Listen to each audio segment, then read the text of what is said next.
daily advice, ibintu 11 abagore n'abakobwa bakorera gusa abagabo bakunda. Nanjye ngiye kwihuta cyane uyu munsi nkubwire ibintu 11 umukobwa akorera gusa umuhungu akunda. Reka tugende twihuse. Azakubwira akwereke inshuti ze ndetse n'umuryango we. Mbisubiremo again, abasore mutega amatwi n'abagabo, umukobwa ugukunda ntago bimugorana gato kukwereka inshuti ze, abavandimwe be, kukureka ugahura na famiye ye muri rusange. Kireka wa mukobwa muri kumwe bitewe n'icyo agukuraho, cyangwa se wenda akaba agufata nk'inshuti yawe isanzwe, ariko niba nta n'umwe muri famiye yari akwereka, utangira ubyibazeho. Number 2, igihe mumarana.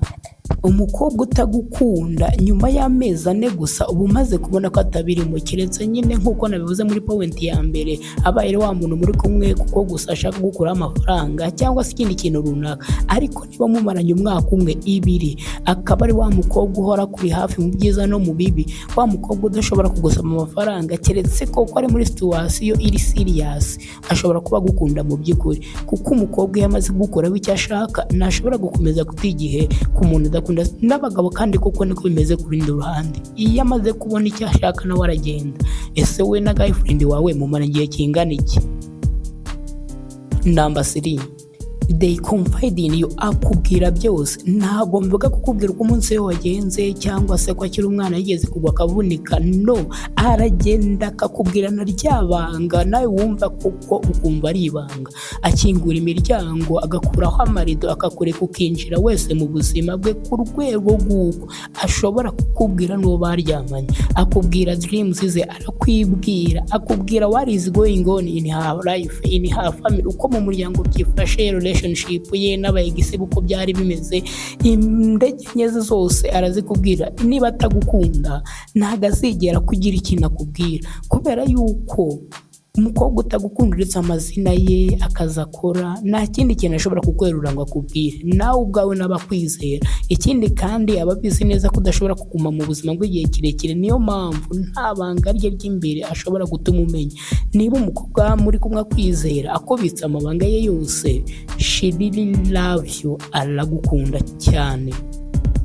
Number 4, ahitamo kumarana umwanya wawe cyangwa se umwanya we kuba ari kumwe nawe kuruta uko yari kumwe n'inshuti ze cyangwa se famiye ye. Nubwo yaba adafite akanya, yarahuze wenda akiva class, ni we muntu wa mbere avugisha. Agisohoka mu rusengero arakubwira, yaba ageze mu rugo ukabimenya. Mbere yuko agira ndabwira iyo nkuru abanza kwikumenyesha wowe. Urabibona ko kuri se y'abantu bafite attention ye uri hejuru cyane, uzamuba imbere.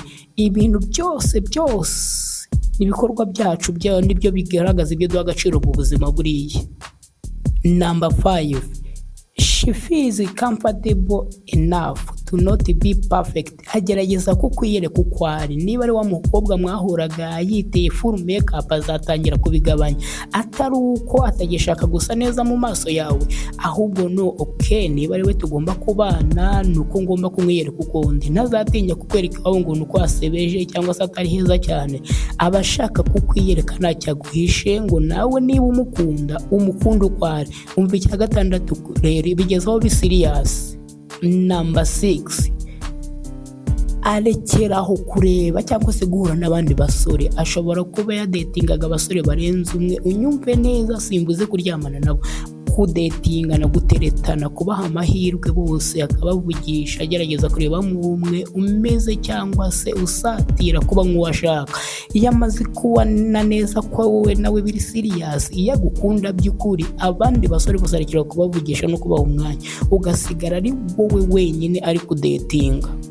Number 7, atangira kukubona mu hazaza hiwe. Atangira kuvuga abana bo muzabyarana, ubwoko bw'inzu mwabamo, agace runaka yumva mwaturamo. Mbese aba ari gupanga ibintu by'ahazaza, nawe akagushyira mu buryo. Niyo yashyira mama wawe, niba ukimufite, rimwe na rimwe mba muvuga ngo mabukwe, agerageza uko ashoboye kuba yaba inshuti n'abashiki bawe. Urumva ibintu nk'ibyo ngibyo. Niba umukobwa muri kumwe umaze kumubonaho ibi bintu 7 maze kukubwira, ni ukuri umukomereho aragukunda. Number 8, ni wa mukobwa udashobora gutuma atinda cyangwa se udatinda ku makosa yawe yahashize. Ni wa muntu utazagucira urubanza, atazagutunga intoki, ahubwo agerageza kubigendamo gake gake nawe. Niba ari ingeso mbi ufite akagerageza kugufasha kuzicikaho gahoro gahoro. Ibibazo byose by'amafaranga ufite aka kanya ntabwo bimuca intege. Niba utarabona akazi keza cyangwa se udahembwa umushahara ufatika, ubona atabitindaho cyane kuko arakwizera, azi neza ko ejo cyangwa ejo bundi ibintu bishobora guhinduka. Arakwihanganira iyo witwaye nabi, ntabwo akukangisha gutandukana bya hato na hato. Na cyagiye nawe uzi ko wakoze amabara abirenza amaso mukabirenga mugakomeza. Number 9, ni wa muntu wibuka ibintu by'ingenzi cyane cyangwa se bigize icyo bivuze mu buzima bwawe. Wa muntu wibuka isabukuru yawe nawe ubwawe utabyibukaga. Niba hari umuntu wabuze mu buzima bwawe, wenda nk'umwe mu babyeyi bawe, abavandimwe bawe se, bya bintu nyine wa muntu wari uri kwegereye cyane cyangwa se wari so close, iyo tariki gukora ku mutima nawe aba yizi, aba yibuka, akuba hafi birenze uko wabyegispektingaga. Ni hamwe ujya kubona ukabona kwibukije kuba mwagura indabo wenda mukajya gusura uwo muntu ukumva ye. And don't forget that little things. Utwo tuntu duto rero ntukajye utwirengagiza ko dusobanura byinshi muri ubu buzima. Number 10, akubwira abantu bose cyangwa se abwira abantu bose yuko mukundana. Hari cyagiye umukobwa avuga ngo oya uyu ni inshuti yanjye, nawe ubwawe bikagutungura kuko wari uzi ko muri relationship cyangwa se niko bimeze muri relationship, ariko avuze ko uri inshuti ye aho kuvuga kuri boyfriend cyangwa se umukunzi we.